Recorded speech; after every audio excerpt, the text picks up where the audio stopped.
गुरु भगवान के प्रेम के अनंत अनंत शुक्राने। ये कुछ पॉइंट्स हैं। Life is a series of 1000 little miracles, notice them. किन्हीं लेखक ने कहा है कि जीवन हजारों छोटे छोटे मिरेकल से बनता है। कृपया उनको देखना सीखिए। जैसे हमारा शरीर एक मिरेकल है। डालते हैं रोटी, खाते हैं रोटी, बनता है खून। दुनिया में कौन सी मशीन है जिसमें रोटी डालो और खून निकल आए? होता है ना। तो सबसे पहला मिरेकल तो भगवान का है ये शरीर। इसमें भगवान ने आँख दी, कान दिया, नाक दी, गला दिया, खाने को जीभ दी, स्वाद के लिए दी, चबाने के लिए दांत दिए, हजम करने के लिए पेट दिया, आंतें दी ताकि उनमें से रस खींच सके, शरीर को ताकत आए। कितना मिरेकल है। कितने हैं वो लोग जो अस्पताल में पड़े हैं, खाना हजम नहीं होता, गोलियां पे गोलियां खिलाते हैं, दवाएं चढ़ा रहे होते हैं, ड्रिप लगी होती हैं, भाई ताकत का इसको दो कुछ इंजेक्शन। सबसे पहले तो आते ही उसको सलाइन वाटर लगा देते हैं, ग्लूकोज लगा देते हैं। दस्त हो गई भाई, डिहाइड्रेशन हो गया है, ये है वो है। भगवान ने कितना हमको अच्छे से रखा है, मिरेकल है। हम वो ऑक्सीजन ले रहे हैं जिसको अगर हॉस्पिटल में लेना पड़ जाए तो कहते हैं पता नहीं 1 दिन का या 2 दिन का बिल 1 लाख आ जाता है। ऐसा मैंने सुना है, मुझे पता नहीं। और वो ऑक्सीजन हमको फ्री मिल रही है। रेगिस्तान में पानी की कीमत पूछिए क्या होती है। 1 बोतल पानी नहीं मिलता वहाँ। किसी पे होता भी है तो मुंह मांगे पैसे ले लेता है। उसे भी तो जीना है। हर चीज़ कितनी कीमती है, भगवान ने हमको फ्री दे रखी है। दूसरा है, भगवान ने हमको जितना दिया है शुक्राना मानो। इसी के साथ ही कह रहे हैं उन लोगों का भी धन्यवाद है, to the people in our life who made us smile, supported us and brought us joy, a big thank you. जीवन में हमारे जो खुशियाँ लाए, मुस्कुराहट लाए, हमको सपोर्ट किया जब हम परेशानी में थे, उनको एक बड़ा सा धन्यवाद। यदि आप किसी समस्या से जूझ रहे हैं तो आपकी सोच समस्या के बजाय उसके समाधान पर केंद्रित होनी चाहिए, और समाधान मिलता है भगवान से। तो हमारा ध्यान समस्या के बजाय भगवान पर होना चाहिए। Don't say I have a big problem, say I have a big god with me. ये सुना होगा आपने। ऐसा मत कहो कि मेरे साथ बहुत समस्या है, ऐसा कहो मेरे साथ भगवान है। परेशानी में किसी को सलाह की नहीं, बल्कि आपके साथ की आवश्यकता होती है।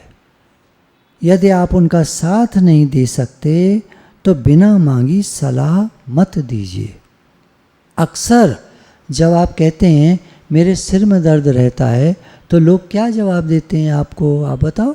कुछ भी आप जब कहते हो मेरे ये तकलीफ़ है तो लोग क्या कहते हैं आपको? क्या बताते हैं? हाँ, मेरे या ये या वो, और सलाह देने लगते हैं। तुम ये कर लो, इस डॉक्टर को दिखा लो, फलाना कर लो, फलानी दवाई ले लो, राय देते रहते हैं, सहायता नहीं करते, कोई सहयोग नहीं देता। तो यदि आप किसी की सहायता नहीं कर सकते तो खामखा सलाह मत दो। कर सको तो सहायता करो, नहीं तो आप उसकी बात प्रेम से सुन लो। उसी से उसको बहुत अच्छा लगेगा कि ये आए और इन्होंने मेरी तकलीफ़ सुनी, मेरी परेशानी सुनी, बहुत अच्छा लगा। बिना मांगी सलाह मत दीजिए। यदि आप उनकी दुख की कहानी सुन लेंगे तो ही उनको बहुत शांति मिल जाएगी। या तो सहायता करो या सुन लो। फालतू की सलाह मत दो, दिखावा मत करो। यदि आपको अपने जीवन में कोई लक्ष्य दिखाई नहीं दे रहा है ना, कितनी बढ़िया बात है कि यदि आपको अपने जीवन का कोई लक्ष्य दिखाई नहीं दे रहा तो आप केवल खुश रहना सीख लीजिए। देखो, हर लक्ष्य का परिणाम क्या होता है? खुशी। और अगर आप खुश रहना सीख गए तो अब कौन सा लक्ष्य आपको चाहिए? लक्ष्यों का जो परिणाम है वो तो मिल गया आपको। क्या कमाल की बात है। मैंने कभी ऐसा नहीं सोचा था। मेरे गुरु तो कहते हैं खुश रहा करो, तो मैं कहता हूँ कि मैं हर समय कैसे खुश रहूँ, मेरी आदत नहीं है। बचपन से मेरे पिताजी बहुत स्ट्रिक्ट थे। चुप रहो, हंस रहे, इतना जोर जोर से हंस रहा है, कितनी जोर से आवाज़ आ रही है। मुझे बहुत डांट के रखा गया, बहुत दबा के। मैं उनकी बुराई नहीं कर रहा हूँ, मैं क्षमा चाहता हूँ अपने पिताजी से, मैं उनकी बात ऐसे कह रहा हूँ, पर मैं एक उदाहरण दे रहा हूँ आपको। तो अब गुरुजी एक बात कहते हैं, देखो वो जीवन तुम्हारा बीत गया वो जीवन, पिताजी कब के नहीं रहे, अब ये तुम्हारा नया जीवन है, अब खुश रहना सीख लो। तो क्या होता है, ये शिविर में मेरा प्रयास ये रहता है, मैं हर बार कहता हूँ मैं आपको खुशी देने के लिए आया हूँ। तो मेरा प्रयास क्या रहता है कि खुश रहो और खुशी दो। आज दुनिया में सबसे मुश्किल चीज़ है खुश रहना। इतनी टेंशन लगी पड़ी है, खुश रहना सबसे मुश्किल काम है। कैसी कैसी परिस्थितियों से लोग आए हैं।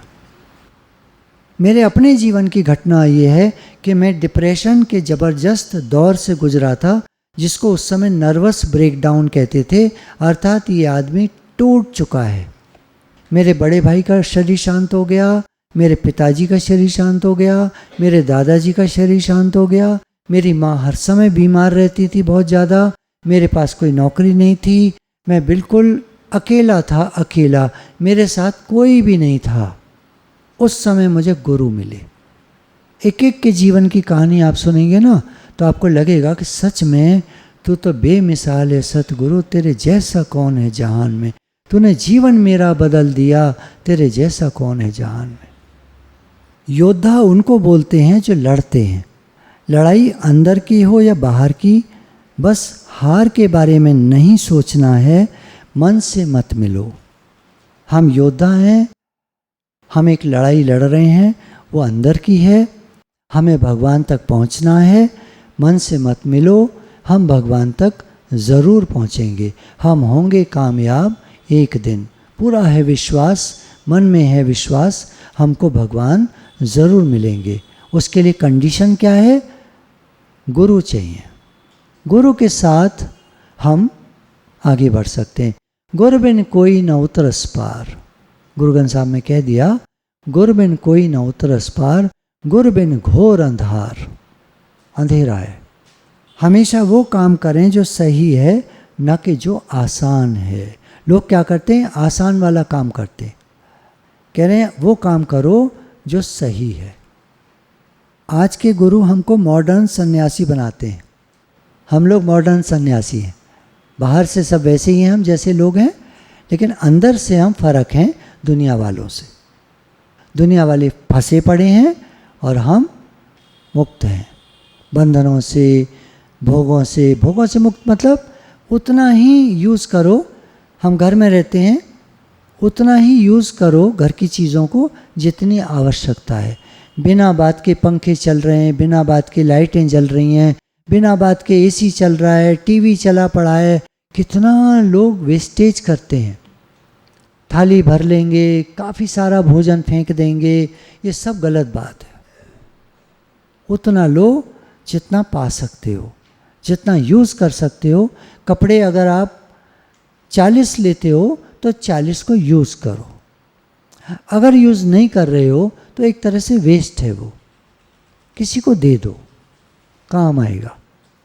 नहीं दे सकते, थोड़े टाइम रख लो, देख लो, नहीं काम आ रहा, नहीं काम आ रहा, नहीं काम आ रहा, देख लिया तो फिर दे दो।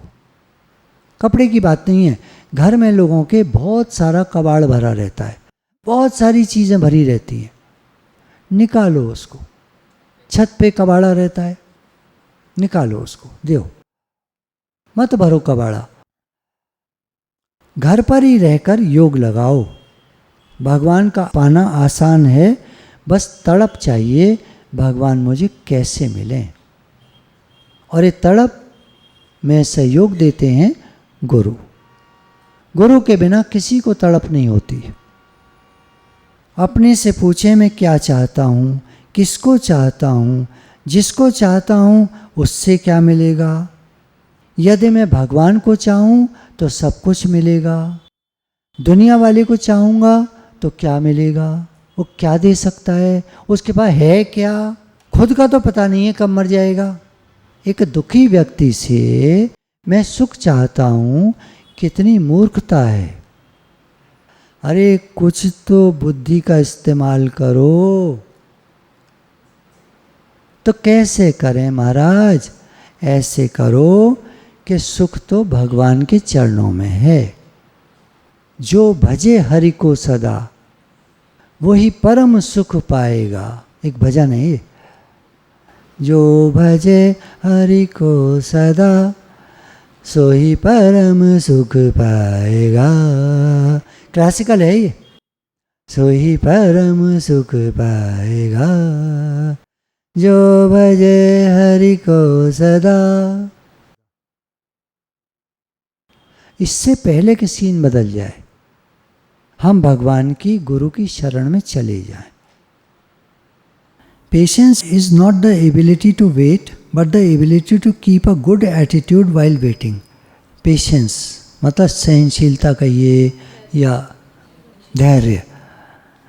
धैर्य एक प्रतीक्षा करने को ही नहीं कहते कि बड़ा धैर्यवान है, बहुत प्रतीक्षा कर लेता है, लेकिन प्रतीक्षा करते समय एक गुड एटीट्यूड का रहना, एक अच्छे एटीट्यूड का रहना, एक सद्भावना का रहना, एक प्रेम का रहना, ये बहुत बड़ी बात है। धैर्य तो सभी रख लेते हैं, अरे क्या करते, धैर्य तो रखना ही पड़ता है, अब वो एक अलग चीज़ है। और धैर्य रखते समय अच्छा एटीट्यूड रहना। Stop worrying and thinking about the past. पीछे जो हो गया उसके बारे में सोचना, उसकी चिंता करना, परेशान होना अब बेकार है, उसको छोड़ दो। Stop worrying about the future. भविष्य के लिए चिंता मत करो। Just live in the moment and be thankful. इस समय में जियो और धन्यवाद मानो। भगवान ने हमको कितने अच्छे से रखा है, कितना प्रेम से रखा है, कितना धन्यवाद है।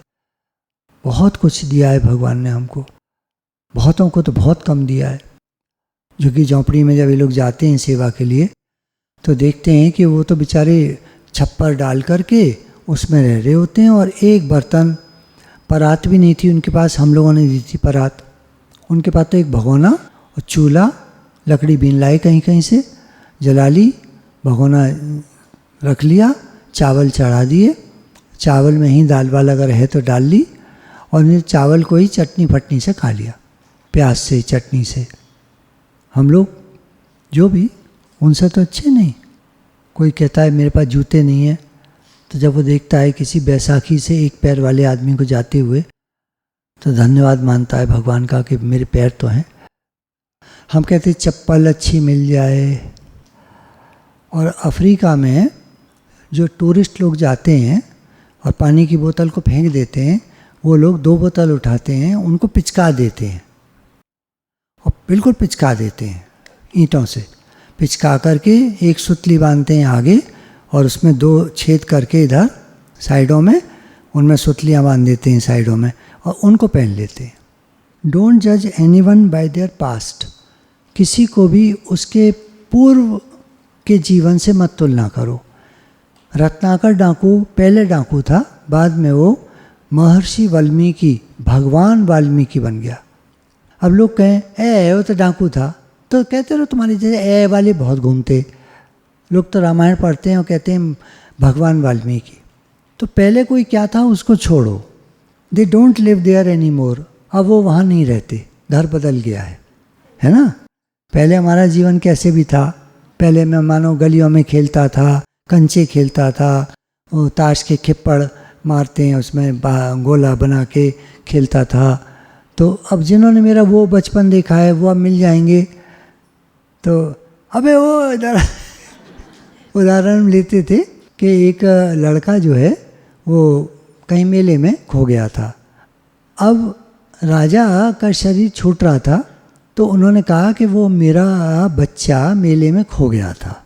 सिपाहियों से कहा ढूंढ के लाओ। कैसे ढूंढोगे? उसके पास वो होंगे राजघराने के चीज़ें होती हैं ना, उसके गले में माला पड़ी थी और माला में एक पेंडेंट था जिसमें हमारे राज दरबार का जो चिन्ह होता है वो उसमें बना हुआ है।